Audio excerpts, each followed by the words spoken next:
हरिः ओम् नमस्सर्वेभ्यः। रघुवंशस्य 12 सर्गस्य अद्य 10मः पाठः। वागर्थाविव सम्पृक्तौ वागर्थप्रतिपत्तये जगतः पितरौ वन्दे पार्वती परमेश्वरौ। रघुवंशस्य 12 सर्गस्य 26तमात् श्लोकात् आरभ्य अग्रे विद्यमानान् 10 श्लोकान् आदौ पठामि। बभौ तमनुगच्छन्ती विदेहाधिपतेः सुता प्रतिषिद्धापि कैकेय्या लक्ष्मीरिव गुणोन्मुखी अनसूयातिसृष्टेन पुण्यगन्धेन काननम् सा चकाराङ्गरागेण पुष्पोच्चलितषट्पदम् सन्ध्याभ्रकपिशस्तस्य विरोधो नाम राक्षसः अतिष्ठन्मार्गमावृत्य रामस्येन्दोरिवग्रहः स जहारतयोर्मध्ये मैथिलीं लोकशोषणः नभो नभस्ययोर्वृष्टिम् अवग्रह इवान्तरे तं विनिष्पिष्य काकुत्स्थौ पुरा दूषयति स्थलीम् गन्धेनाशुचिना चेति वसुधायां निचख्नतुः पञ्चवट्यां ततो रामः शासनात् कुम्भजन्मनः अनपोढस्थितिस्तस्थौ विन्ध्याद्रिः प्रकृताविव रावणावरजा तत्र राघवं मदनातुरा अभिपेदे निदाघार्ता व्यालीव मलयद्रुमम् सा सीता सन्निधादेव तं वव्रे कथितान्वया अत्यारूढो हि नारीणाम् अकालज्ञो मनोभवः कलत्रवानहं बाले कनीयां सम्भजस्व मे इति रामो वृषस्यन्तीं वृषस्कन्धः शशासताम् ज्येष्ठाभिगमनात् पूर्वं तेनाप्यनभिनन्दिता सा भूद्रामाश्रया भूयो नदीवो भयकूलभाक्। एतेभ्यः सर्वेभ्यः श्लोकेभ्यः 27तमं श्लोकम् इत्युक्ते अनसूयातिसृष्टेन पुण्यगन्धेन काननम् इति श्लोकं यावत् अस्माभिः अधीतम् अस्ति। इदानीम् अद्य अग्रे सरामः। अग्रे विद्यमानेषु 3 श्लोकेषु 28, 29, 30 एतेषु 3 श्लोकेषु विरोधः इत्याख्यस्य कस्यचन राक्षसस्य एका लघुकथा कालिदासेन वर्णिता अस्ति। पुनरेकवारं यथा अस्माभिः जयन्तस्य अपि कथा अस्मिन् एव सन्दर्भे दृष्टा, अस्याः अपि कथायाः रामायणस्य कथावस्तुना सह विशेषः सम्बन्धः न वर्तते, परन्तु एका लघुकथा अत्र कालिदासेन स्थापिता वर्तते। पश्यामः।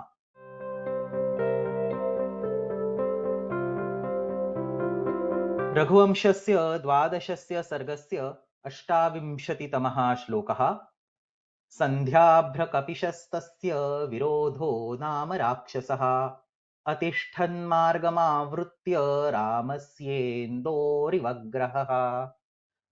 विरोधः इत्याख्यः कश्चन राक्षसः तत्र रामस्य मार्गे अतिष्ठत् इति अत्र कालिदासेन वर्णनं कृतमस्ति। पदच्छेदं पश्यामः।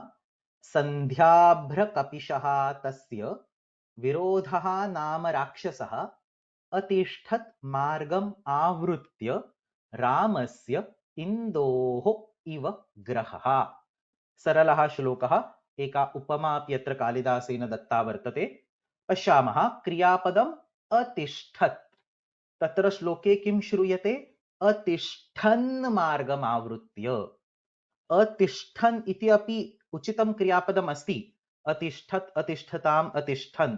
परन्तु अत्र सन्धिनियमम् अनुसृत्य तकारस्य अत्र अनुनासिकादेशः नकारः कृतः वर्तते, अतः अत्र नकारस्य श्रवणं भवति। मूलरूपेण अत्र एकवचने एव अत्र क्रियापदं वर्तते अतिष्ठत्। किमर्थमिति चेत् तत्र कर्ता राक्षसः इति अपि एकवचने एव अस्ति। अतः अतिष्ठत् इत्युक्ते स्थितवान्। स्था इति धातोः लङ्लकारस्य प्रथमपुरुषैकवचनम् इदं। कः अतिष्ठत्? विरोधः नाम राक्षसः। विरोधः इत्याख्यः कश्चन राक्षसः, कश्चन निशाचरः अतिष्ठत्। इदानीमत्र नाम इति शब्दः अव्ययम् अस्ति इति अहं विशेषरूपेण वक्तुम् इच्छामि। सामान्यरूपेण भवतः नाम किम् इति वयं यदा वदामः तदा नाम इति नकारान्तनपुंसकलिङ्गशब्दः नामन् इति तत्र प्रातिपदिकं नाम नाम्नी नामानि इति रूपाणि भवन्ति। परन्तु अत्र अस्मिन् वाक्ये सः नाम इति शब्दः व्याकरणरूपेण साधुत्वं नैव प्राप्नोति। विरोधः नाम यस्य इति समस्तपदं क्रियते चेत् विरोधनामा राक्षसः इति वक्तुं शक्यते, नो चेत् विरोधाख्यः राक्षसः इति वक्तुं शक्यते। परन्तु यदि विरोधः नाम राक्षसः इति यदि अस्माभिः उच्यते तर्हि तत्र नाम इति अव्ययरूपेण स्वीक्रियते। नामयति इति नाम इत्युक्ते विरोधः इति नाम यस्य अस्ति इत्यस्मिन् अर्थे नाम इति अव्ययम् अत्र प्रयुज्यते। अतः विरोधनामा राक्षसः नो चेत् विरोधः नाम राक्षसः तत्र अतिष्ठत् इति अत्र सम्पूर्णः अर्थः। इदानीम् अयं राक्षसः कीदृशः आसीत्? राक्षसः इति प्रथमायाम्, अतः अत्र श्लोके प्रथमा विभक्तौ एव विद्यमानः अन्यः शब्दः सन्ध्याभ्रकपिशः। सन्ध्याभ्रकपिशः इति विरोधस्य इत्युक्ते राक्षसस्य विशेषणम्। कः अर्थः? क्रमेण पश्यामः। सन्ध्या इत्युक्ते दिवसः तथा रात्रिः एतयोर्मध्ये विद्यमानः कालः। सामान्यरूपेण सन्ध्या इति कालः दिवसस्य अन्ते तथा रात्रेः प्रारम्भे विद्यमानस्य कालस्य निर्देशार्थं प्रयुज्यते, परन्तु तादृशं नास्ति। सन्ध्या इति शब्दः रात्रेः अनन्तरं दिवसस्य आदौ इत्युक्ते प्रातःकालः तस्यापि निर्देशार्थं सन्ध्या इति शब्दः प्रयुज्यते। सुप्रसिद्धः श्लोकः अस्ति, कौसल्या सुप्रजा राम पूर्वा सन्ध्या प्रवर्तते। पूर्वा सन्ध्या इत्युक्ते प्रातःकालः। अतः सन्ध्या इति शब्दः दिवसः तथा रात्रिः एतयोः मध्ये विद्यमानः प्रातःकालः नो चेत् सायंकालः अस्य निर्देशं करोति। सन्ध्याभ्र, अभ्र इत्युक्ते नभः, मेघः। अतः सन्ध्याभ्रः इति षष्ठीसमासः। सन्ध्यायाः अभ्रः इत्युक्ते सन्ध्यासमये आकाशे विद्यमानाः मेघाः। इदानीं सन्ध्यासमये आकाशे विद्यमानानां मेघानां कः विशेषः अस्ति इति चेत् अस्माभिः प्रायेण सर्वदा द्रष्टुं शक्यते। सन्ध्यासमयस्य मेघानां विशिष्टः रक्तवर्णः अस्ति। इत्युक्ते तत्र रात्रेः प्रारम्भः नो चेत् रात्रेः अन्तः जायमानः अस्ति, अतः तत्र कृष्णवर्णस्य अपि अंशः विद्यते।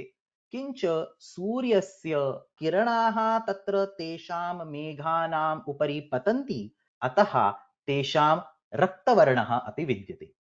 एतादृशः वर्णः इत्युक्ते कृष्णपीत कृष्णरक्तमिश्रितः वर्णः कस्य भवति? सन्ध्यासमये सूर्यस्य किरणैः अभ्राणाम् इत्युक्ते मेघानां यः वर्णः एतादृशः भवति तस्य कपिशः इति नाम दत्तमस्ति। Kapish is a name of a color specifically given to describe the color of clouds in the early morning or in the late evening. It's a reddish black color. अतः सन्ध्याभ्राः इत्युक्ते सन्ध्यासमयस्य मेघाः कपिशवर्णस्य सन्ति इति वदामः। एतदेव न, अपितु कपिशवर्णेन युक्तः सः पदार्थः अपि कपिशः इति नाम्ना एव ज्ञायते। संस्कृतव्याकरणे अस्य गुणगुणवत् अभेदः इति रूपेण निर्देशः क्रियते। I'll give you a few examples and you will understand. मधुरः इति वस्तुतः रसः, परन्तु शर्करा मधुरा अस्ति, अपूपः मधुरः अस्ति इति वाक्यस्य प्रयोगं वयं नित्यं कुर्मः। सो अपुपः मधुरः अस्ति इत्युक्ते किम्? अपुप इज नॉट अ रस, अपुपे माधुर्यं विद्यते इति अस्य वाक्यस्य अर्थः। परन्तु तत्र प्रयोगः कथं क्रियते? अपुपः मधुरः अस्ति इत्युक्ते गुणवाचकः शब्दः, सः गुणः यस्मिन् विद्यते तस्य विशेषणरूपेण प्रयुज्यते। अन्यदुदाहरणं, मेघः शुक्लः अस्ति। इदानीं शुक्लः इति वर्णः, मेघः तु वर्णः नास्ति, मेघः शुक्लवर्णस्य अस्ति इति आशयः। परन्तु प्रयोगे कथं वदामः? मेघः शुक्लः अस्ति। अनेनैव प्रकारेण कपिशवर्णेन युक्तः सः अपि कपिशः इति नाम्ना ज्ञायते। अतः सन्ध्याभ्राः कपिशाः सन्ति इति वक्तुं शक्यते। अयमेव अर्थः तत्र सन्ध्याभ्रकपिशः इत्यत्र अस्ति। सन्ध्याभ्राः यथा कपिशाः तादृशमेव कः कपिशः इति चेत् सः विरोधः नाम राक्षसः। अतः सन्ध्याभ्रः इव कपिशः। उपमानपूर्वपद तत्पुरुष अस्ति कुसुमम् इव कोमलम्, कुसुमकोमलम् इति व्याकरणस्य ग्रन्थेषु विद्यते। सो सन्ध्याभ्रः इव कपिशः, सन्ध्याभ्रकपिशः इत्युक्ते सन्ध्याभ्रसदृशः कपिशवर्णः यस्य वर्तते सः। दिस इज नॉट अ बहुव्रीहि समास। वी आर नॉट सेइंग सन्ध्याभ्रस्य कपिशः यस्य or sandhyabhraha iva kapishaha yasya and so on. All that we are saying is sandhyabhraha iva kapishaha. Kapishaha ityukte saha padarthaha yasya kapisha varnaha asti. Sandhyabhraha yatha kapishaha तादृशः एव विरोधः अपि कपिशः। अतः सन्ध्याभ्रः इव कपिशः, सन्ध्याभ्रकपिशः विरोधः। विरोधनाम्नः राक्षसस्य वर्णः एतादृशः एव सन्ध्याभ्रसदृशः कपिशः आसीत् इति अत्र आशयः। एतत् सर्वं वर्णनं कालिदासेन सन्ध्याभ्रकपिशः विरोधः इति प्रकारेण कृतम् अस्ति। एतादृशः सन्ध्याभ्रकपिशः विरोधः अतिष्ठत्। कथम् अतिष्ठत्? रामस्य मार्गम् आवृत्य। अत्र मार्गम् आवृत्य रामस्य त्रयः अपि शब्दाः द्वितीयायां पङ्क्तौ वर्तन्ते। रामस्य मार्गम् आवृत्य, मार्गः इत्युक्ते पन्थाः, वर्त्म, वर्त्मन् इति नपुंसकलिङ्गः शब्दः, अध्वा, अध्वन् इति नकारान्तः पुल्लिङ्गवाची शब्दः, श्रुतिः, अयनम्. The reason I give all these multiple words is we should all start using these words in our language.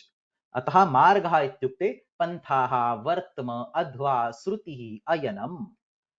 आवृत्य इत्युक्ते आवरणं कृत्वा, अवरोधं कृत्वा, अवरुद्ध्य। अतः रामस्य मार्गम् अवरुद्ध्य इत्युक्ते अवरुन्धन् अयं विरोधनाम राक्षसः तिष्ठन् आस्त इत्युक्ते अतिष्ठत्। एतत् सर्वम् अत्र कथावस्तुनः वर्णनमस्ति। पुनरेकवारं पश्यामः। विरोधो नाम राक्षसः कीदृशः? सन्ध्याभ्रकपिशः। किं करोति? रामस्य मार्गम् आवृत्य अतिष्ठत्। इदानीं कालिदासेन अत्र उपमा दीयते। कथम् अवरुन्धन् अतिष्ठत्? इन्दोः ग्रहः इव। यथा चन्द्रस्य मार्गे कदाचित् राहुग्रहः ग्रहणसमये आगच्छति, तथा च अयं ग्रहः चन्द्रस्य मार्गम् अवरुद्ध्य तत्रैव तिष्ठति। तादृशमेव अयं विरोधो नाम राक्षसः रामस्य मार्गम् आवृत्य अतिष्ठत्।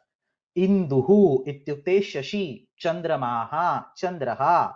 ग्रहः इत्यत्र शब्दः राहुग्रहस्य नो चेत् केतुग्रहस्य निर्देशार्थं प्रयुक्तः अस्ति। इन्दोः मार्गं राहुः केतुः वा यथा अवरुणद्धि इत्युक्ते अवरोधं करोति, तथैव रामस्य मार्गम् अवरुन्धन् विरोधः स्थितः आसीत्। कः आशयः?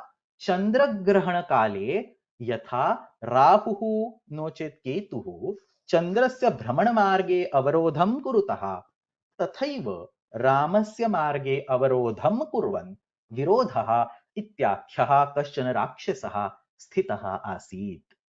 One side remark over here. अत्र कालिदासेन कथम् उपमा दीयते? विरोधः, अयं राक्षसः राहुसदृशः अस्ति, तथा च रामः चन्द्रसदृशः अस्ति. पूर्वस्मिन् श्लोके कालिदासः किं वदति? दक्षिणेष्वेव भास्करः इत्युक्ते रामः सूर्यसदृशः आसीत्.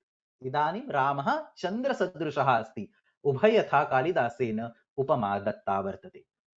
अन्वयः सन्ध्याभ्रकपिशः विरोधः नाम राक्षसः इन्दोः ग्रहः इव तस्य रामस्य मार्गम् आवृत्य अतिष्ठत्.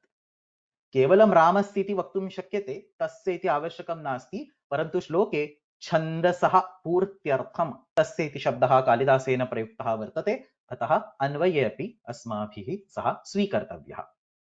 अर्थः कः?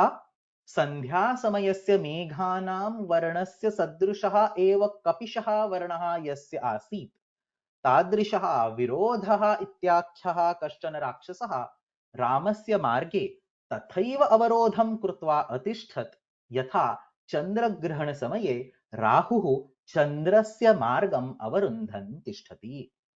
पुस्तके दत्तः अर्थः: विरोधो नाम राक्षसः चन्द्रस्य मार्गं राहुरिव रामस्य मार्गं निरुन्धन् आस्त.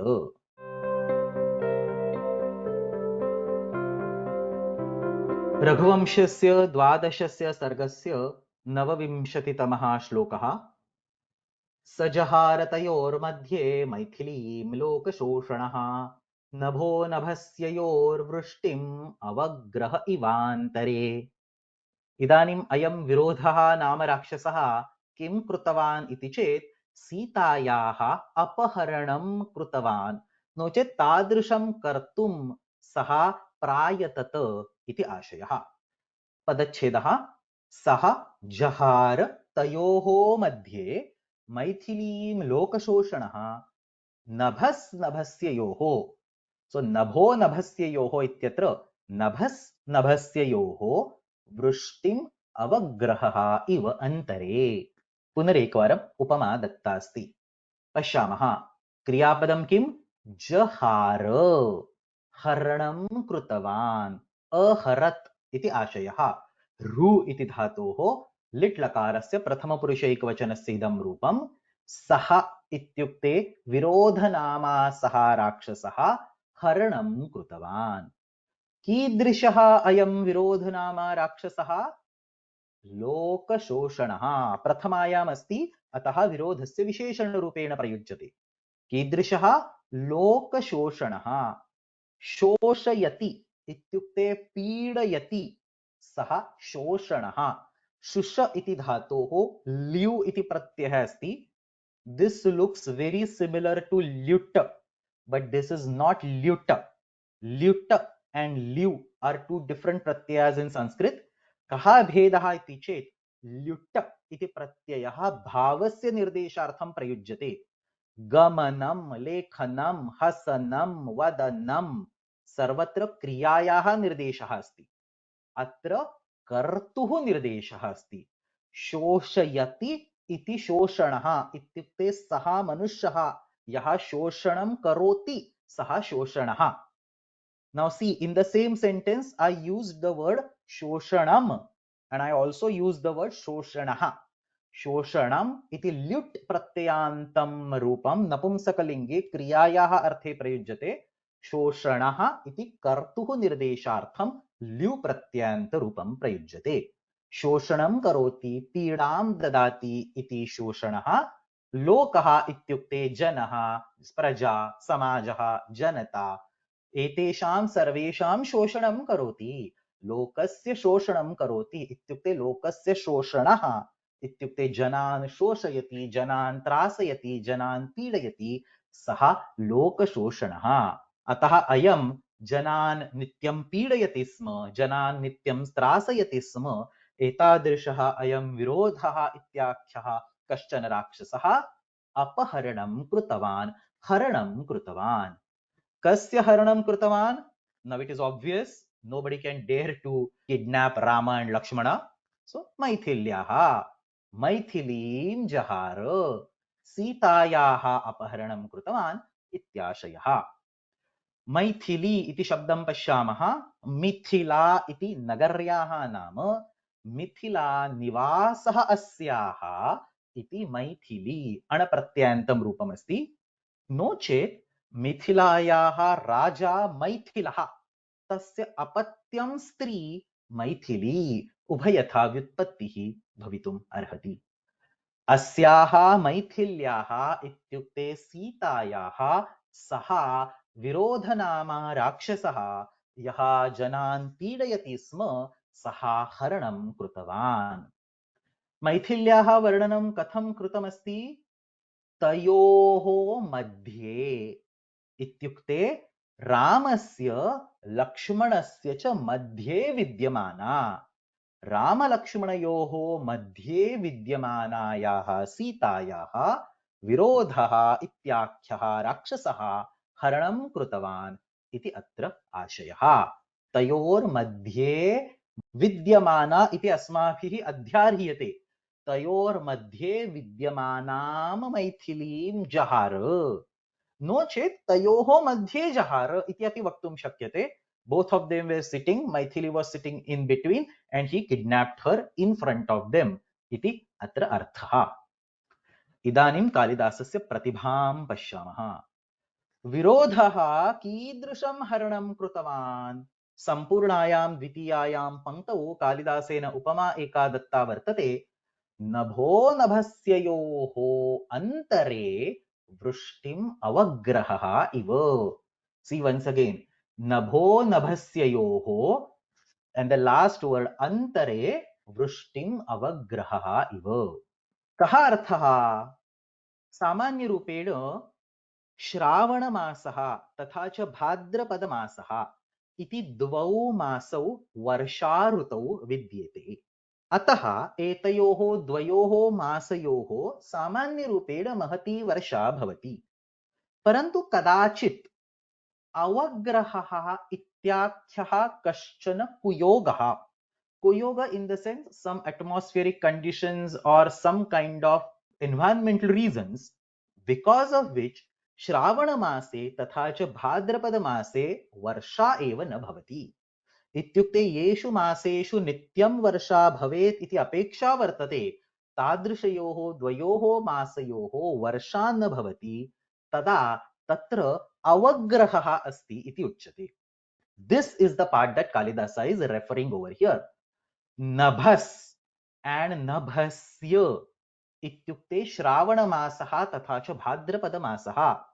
Some of you might already know that in Rigveda all the 12 months have their own names. They don't say Chaitra, Vaishak, Jyeshtha and so on. They have their own names. तत्र श्रावण मासस्य नभस् इति नाम अस्ति, भाद्रपद मासस्य नभस्य इति नाम अस्ति. नभस् इति सकारान्तः शब्दः, नभस्य इति अकारान्तः शब्दः.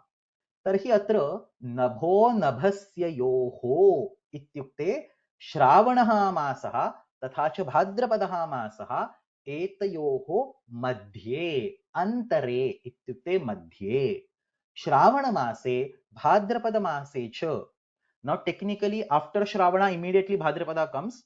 So madhye doesn't mean in between Shravana and Bhadrapada. It means within Shravana and Bhadrapada. So Shravana मासे भाद्रपद मासे च यदा वर्षायाः अभावः जायते तदा अवग्रहः अस्ति इति उच्यते. So this is an environmental or say geographical observation. Now how Kalidasa uses this in this particular shloka? अवग्रहः इति कुयोगः यथा श्रावण मासे भाद्रपदे मासे वृष्ट्याः हरणं करोति, तथैव रामस्य लक्ष्मणस्य च मध्ये विद्यमानायाः सीतायाः विरोधेन अपहरणं कृतम्. So the pair of Shravan and Bhadrapada is equated to or is compared to the pair of Rama and Lakshmana.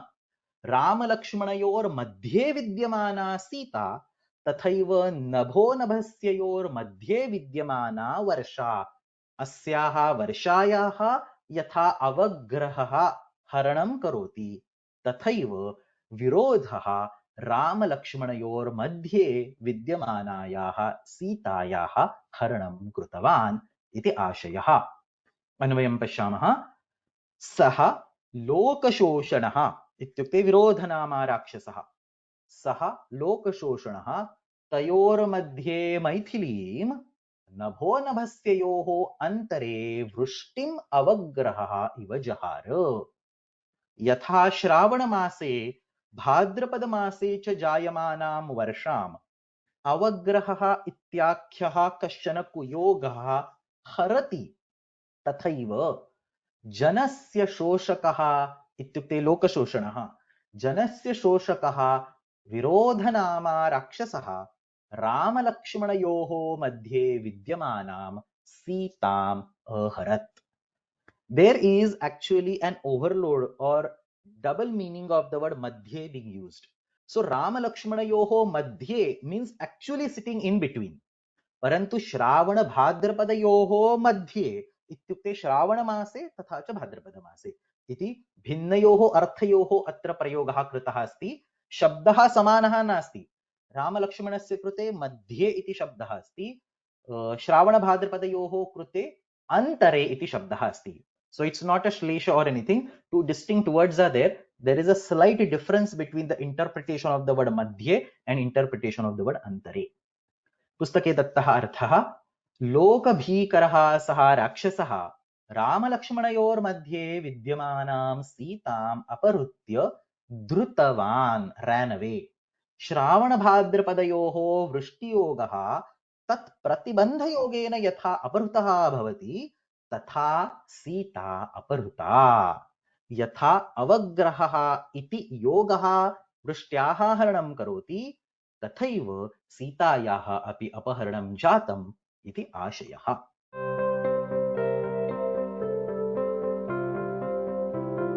रघुवंशस्य 12 सर्गस्य 30तमः श्लोकः।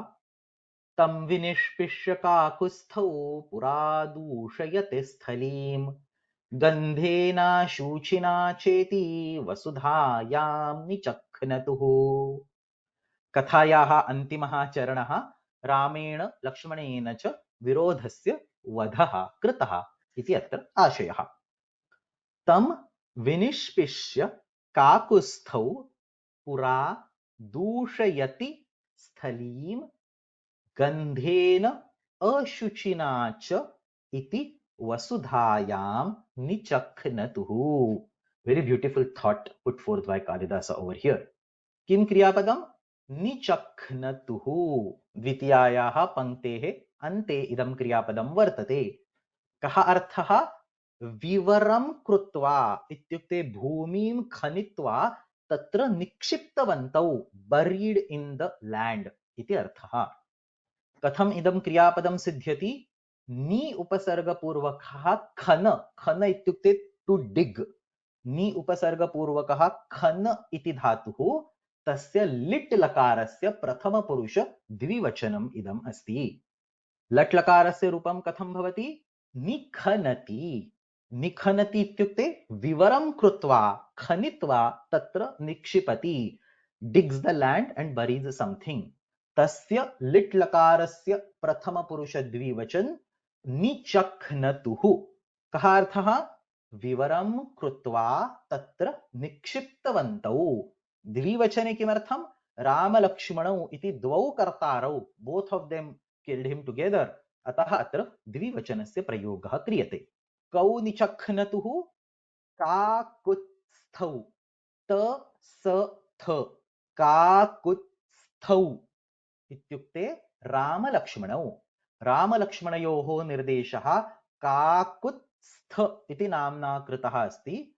कः अर्थः? ककुत्स्थ इति सूर्यवंशस्य राजा, इक्ष्वाकुराजस्य सः पौत्रः, सूर्यवंशस्य राजा, तस्य अपत्यम्। अपत्यम् इत्युक्ते तस्य गोत्रे विद्यमानाः। अपत्यम in Sanskrit is not restricted to immediate offsprings. In that generation, even after 100 generations, whosoever is born, that can be called as apatyam. अतः ककुत्स्थस्य अपत्यम इत्युक्ते ककुत्स्थस्य वंशे जातः कः अपि राजा भवेत्। सामान्य रूपेण रामस्य निर्देशार्थं लक्ष्मणस्य निर्देशार्थं च अयं शब्दः प्रयुज्यते, परन्तु अन्येषां राज्ञां कृते अपि अस्य साधुत्वम् अवश्यम् अस्ति। अतः ककुत्स्थस्य अपत्यम, ककुत्स्थ इति शब्दात् अपत्यवाचकः अण् प्रत्ययः क्रियते चेत् काकुत्स्थ इति शब्दः सिद्ध्यति। ककुत्स्थस्य वंशे जातः सः काकुत्स्थः। रामलक्ष्मणौ द्वौ अपि काकुत्स्थौ, एतौ काकुत्स्थौ निचख्नतुः इत्युक्ते रामलक्ष्मणौ भूमिं खनित्वा तत्र तं निक्षिप्तवन्तौ इति आशयः। कुत्र निचख्नतुः? So what did they dig?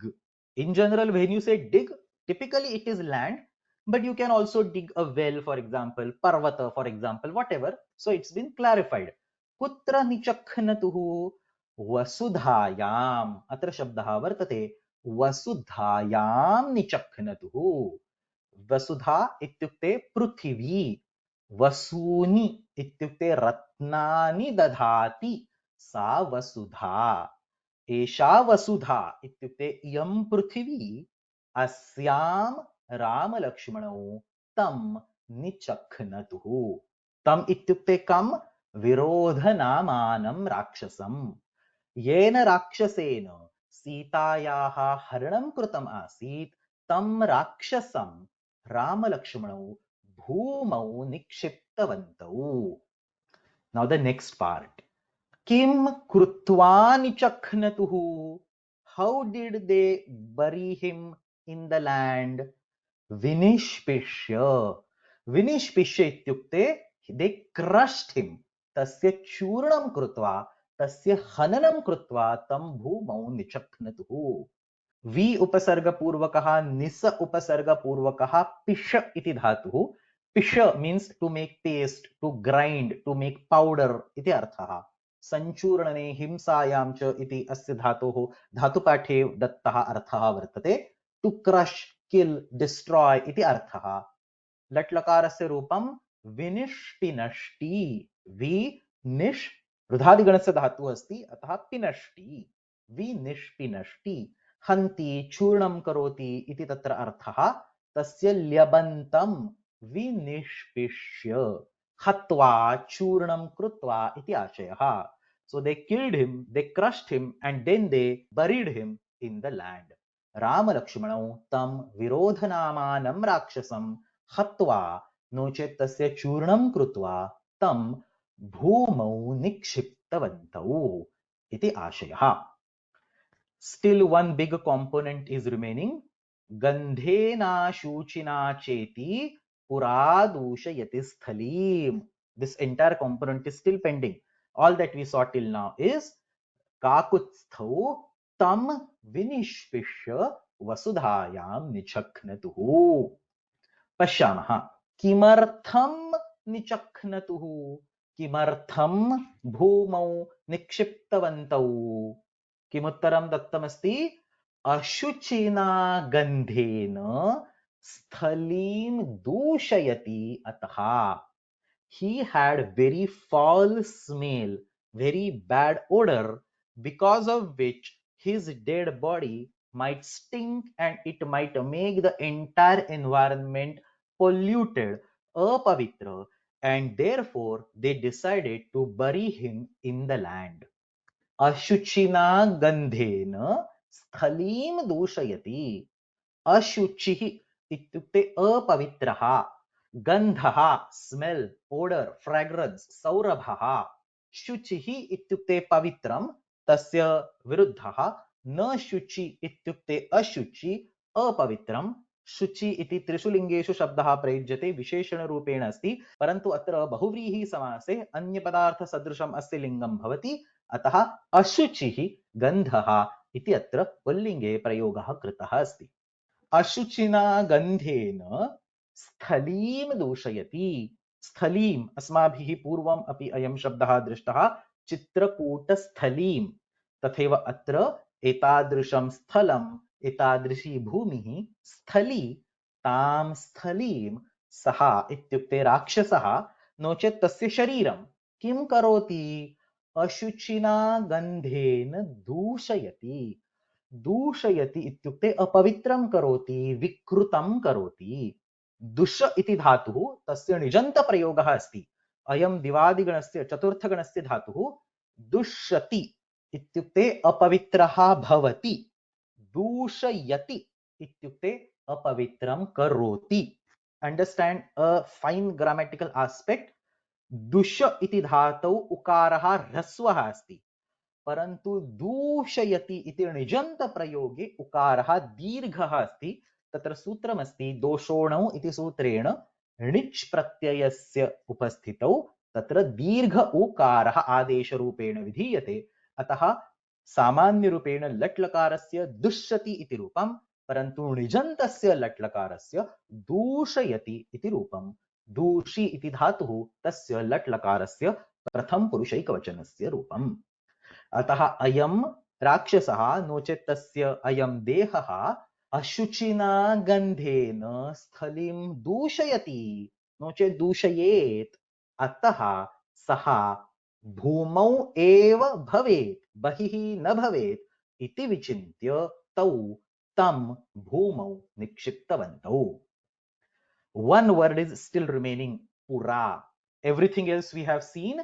काकुस्थौ tam vinishpishya vasudhayam nichakhnatuhu किमर्थमिति चेत् अशुचिना गन्धेन स्थलीं दूषयति च इति. One last word is remaining, pura. पुरा सामान्य रूपेण अस्माभिः प्राचीने काले इति अर्थः स्वीक्रियते। पुरा कवीनां गणना प्रसंगे एंड सो ऑन। परंतु पुरा शब्दस्य अर्थः प्राचीने काले इति यथा अस्ति तथैव निकटे भविष्यति काले, इन वेरी नियर फ्यूचर इति अपि अस्य शब्दस्य अर्थः वर्तते। So kind of two opposite meanings attributed to the same word. प्राचीने काले तथा च निकटे काले. निकट आगामिकम् इति पुरा इति अमरकोशे उच्यते। निकटः भविष्यत् कालः इति आशयः। पुरा इति अव्ययमस्ति, अतः निकटः भविष्यत् कालः इति वदामश्चेदपि पुरा इत्येव।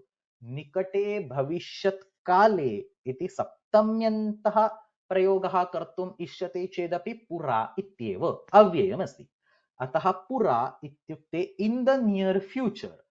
सो मृत्योः अनन्तरम्, as soon as his body is converted into a paste, it's going to start smelling. So मृत्योः अनन्तरम्, in the near future, तस्य शरीरस्य दुर्गन्धेन सम्पूर्णं वनम् अपवित्रं भविष्यति इति चिन्तयित्वा रामलक्ष्मणौ तं भूमौ निक्षिप्तवन्तौ इति आशयः। अतः पुरा अयं स्थलीं दूषयति, in the near future he might pollute the environment इति विचिन्त्य तौ तं वसुधायां निचक्नतुः इति अत्र सम्पूर्णः आशयः। अत्र कश्चन व्याकरणविशेषः अस्ति स्पेसिफिकली फॉर द वर्ड पुरा।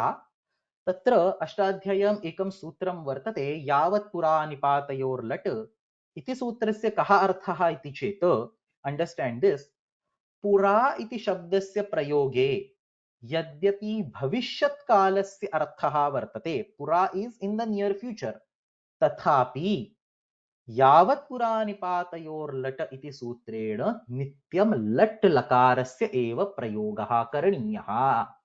In other words, even if you want to indicate the bhavishyat kala, the rule of the grammar says that you have to use lat lakara. Understand this. I'm not saying you have to use vartamana kala. Lat lakara and vartaman kala is different. Vartamana kala is a concept of kala. Lat lakara is a lakara in Sanskrit grammar. Lat lakara has 10 different arthas. The most common artha of the lat lakara is vartamana kala, so people just know it and they do a one-to-one mapping. Parantu tadrisham nasti. Lat lakarasya bahavaha arthaः santi. So a simple example, you also use a lat lakara to indicate bhutakala.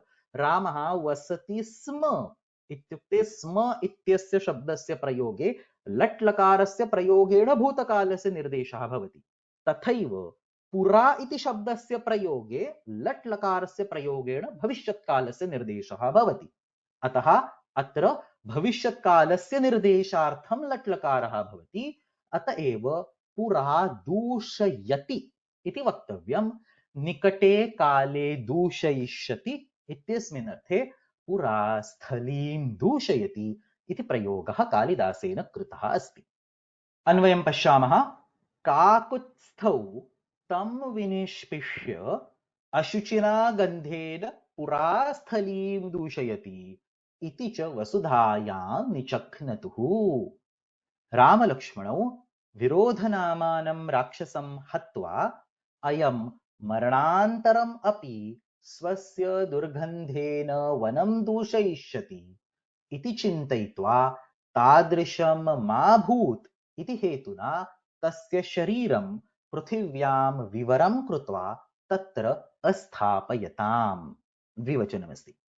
पुस्तके दत्तः अर्थः रामलक्ष्मणौ तं विरोधं हत्वा तस्य शरीरम् आश्रमस्थलं दुर्गन्धेन दूषयिष्यति इति मत्वा भूमौ निक्षिप्तवन्तौ इति अस्य श्लोकस्य आशयः।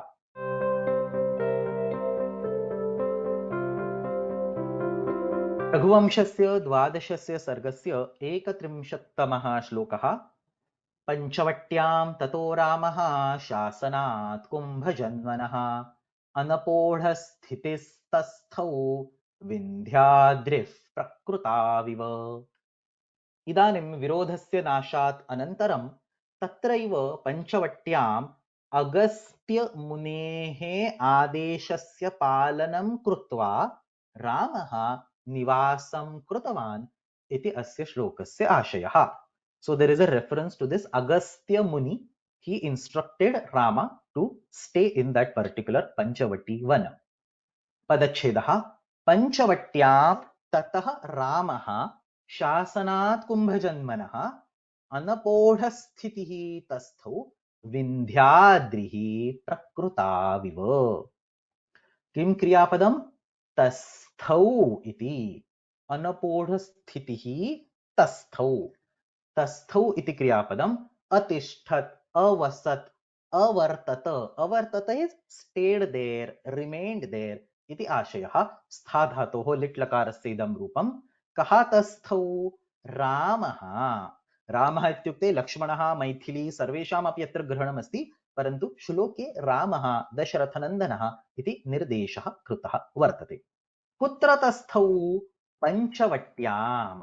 पंचवटी इत्याख्ये स्थले रामः निवासं कृतवान्। किं नाम Panchavati? Just a side information, not required for your exam, but still पंचानां वटानां समाहारः इति पंचवटी समाहारद्विगुः अयं स्त्रीलिङ्गे एव प्रयुज्यते। My favorite example, अष्टानाम् अध्यायानां समाहारः Ashtadhyayi. In the same way, पंचानां वटानां समाहारः पंचवटी। वटः इत्युक्ते वृक्षः। तं स्थलं परितः पंचवृक्षाः आसन्। 5 different वृक्षाः or 5 different types of वृक्षाः। अतः पंचवटी इति नाम। के एते पंचवृक्षाः? पूर्वस्यां दिशि अश्वत्थः, उत्तरस्यां दिशि बिल्वः, पश्चिमायां दिशि वटः, दक्षिणास्यां दिशि आमलकी। So 4 directions, 4 trees. And then दक्षिणपूर्वस्याम् अग्नेय or south east, दक्षिणपूर्वस्याम् अशोकः इति पंचवृक्षाः तं स्थलं परितः आसन्। अतः पंचवटी इति तस्य नाम प्रसिद्धं जातम्। भरतस्य आगमनस्य शङ्कया, so we are connecting the story, चित्रकूटस्थलं त्यक्तवान् रामः पंचवटीस्थलं प्राप्तवान्, तत्र सः निवासं कृतवान् इति आशयः। किमर्थं तत्र पंचवट्यां सः निवासं कृतवान् इति चेत् कुम्भजन्मनः शासनात्। कुम्भजन्मन् इति प्रातिपदिकं, तस्य प्रथमैकवचनं कुम्भजन्म। कुम्भे जन्म यस्य सः, he was probably a test tube baby or something equivalent, born in a pot. Agastya Rushehe idam nama. So Agastya Rushi is a very famous Rushi, also one of the Saptarshis. He created various shlokas in Rigveda. Pulastyasya putraha Ravanasya pitruvyah. He was the paternal uncle of Ravana. Ravanasya pita Vishravas iti shabdaha. Vishravaha iti prathamaikavachanam. Tasya bandhuhu. So Ravana's father was Vishrava. Vishrava's own brother was Agastya. So he was Ravana's uncle. This is just extra information. This has nothing to do with this shloka. Tasya janma kumbhat jataha iti purana katha. Many of you might have also heard the name Lopamudra.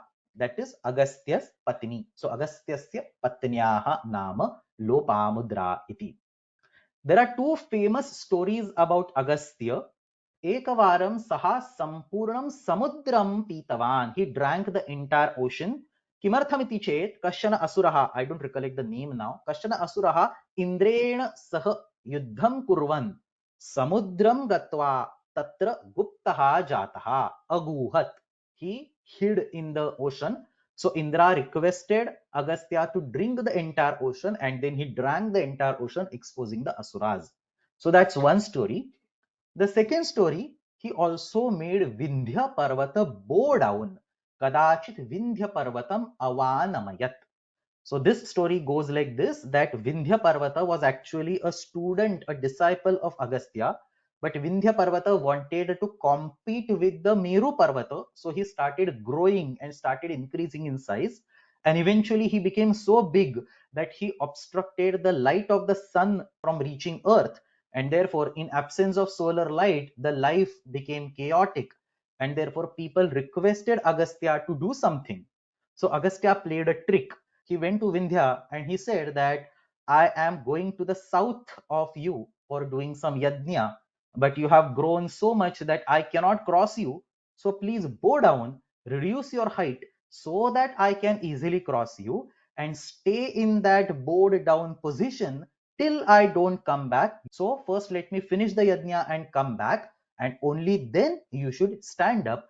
So Vindhya was his disciple, so Vindhya agreed, and then Agastya crossed. He went to the Dakshina side for the yajna and so on, and he never came back. And therefore Vindhya remained till now in that particular bowed down position. Iti katha bhagah asti. Atra asmin shloke asyaha kathayaha sandarbhaha vartate. Ataha maya iyam katha atra ukta.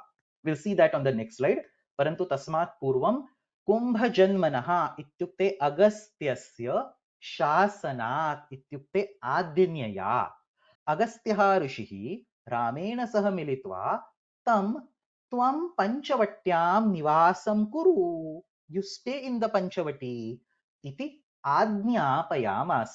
He ordered, told, instructed and so on.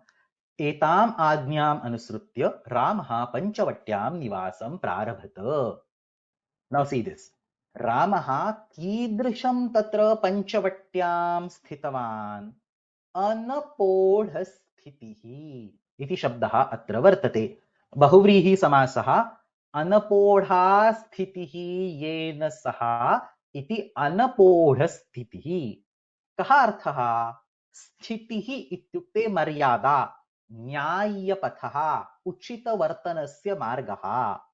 अनपोढा इत्युक्ते न त्यक्ता. रामेण स्वस्य मर्यादा न त्यक्ता, उचितवर्तनस्य मार्गः न त्यक्तः. इत्युक्ते now I am here, now I am the king, everybody should listen to me and so on. एतादृशं तेन किमपि न कृतं. स्वस्य मर्यादाम् अनुसृत्य सः तत्र निवासं कृतवान्. अपोढ इत्युक्ते त्यक्तम्. अनपोढ इत्युक्ते न त्यक्तम्. किं न त्यक्त्वा? मर्यादां न त्यक्त्वा. मर्यादायाः त्यागं विना रामः पंचवट्यां निवासं कृतवान्. अतः अनपोढस्थितिः. रामः तत्र पंचवट्यां निवासं कृतवान्. अनतिक्रान्तमर्यादः. मर्यादा येन न त्यक्ता सः इति आशयः. स्वस्य वर्तनेन निवासेन वा तत्रस्थाः पशवः जनाः भीताः अपत्रस्ताः न भविष्यन्ति. इति निश्चिन्वन् इत्युक्ते विनयेन सः पञ्चवट्यां निवासम् अकरोत् इति आशयः. And then there is a very beautiful upama given by Kalidasa. Kidrisham saha tasthau prakrutau vindhyadrihi iva. Just like in that story, how Vindhya Parvata had bowed down in the sense he had covered all his strength. He was not showing how high he was, how tall he was, how powerful he was. He had covered all that up and he was staying in a bowed down fashion on the order of Agastya. In the same way, Atrapi Ramaha स्वस्य पराक्रमम् अदर्शयन् स्वस्य सामर्थ्यं स्वस्य श्रेष्ठताम् अदर्शयन् सामान्य मनुष्य सदृशः एव निवासम् अकरोत्. प्रकृतौ, प्रकृतिः इत्युक्ते मूलस्वरूपम्. विन्ध्याद्रिः, विन्ध्यः इति अद्रिः, संभावनापूर्वपद. विन्ध्यः इति अद्रिः, अद्रिः इत्युक्ते पर्वतः. विन्ध्यपर्वतः यथा मूलरूपे तिष्ठति. I have given the katha over here. Let me quickly read it. I have already explained it. प्राचीने काले विन्ध्यपर्वतः मेरुपर्वतेन सह स्पर्धमानः स्वस्य आकारं वर्धयित्वा बहु विशालतां प्राप. अनेन सूर्यस्य किरणानां मार्गे अवरोधः जातः. The sun rays could not reach the ground.